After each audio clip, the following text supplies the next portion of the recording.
Chandrababu Naidu సతీమణిని cinema star Balakrishna ప్రత్యేకంగా ఆశీర్వదించారు. ఈ సన్నివేశం ప్రమాణ స్వీకార కార్యక్రమంలో ఆకట్టుకుంది.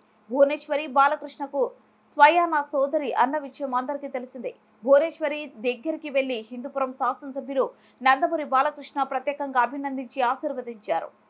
పరిశ్రమించారు. ఇవాళ విజయం చవి చూస్తున్నటువంటి సందర్భంలో విచ్చేసినటువంటి సోదరీమణికి మా ఒక చక్కని ముత్తైదువుగా మా తల్లి వచ్చింది. ఆ తల్లికి స్వాగతం. అదిగో మన బాలయ్య బాబు సోదరీమణితో ఆత్మీయంగా స్పర్శ గావిస్తూ ఉన్నారు. స్వాగతం, సంతోషం. ఇది ఆత్మీయ ప్రమాణ స్వీకార మహోత్సవం.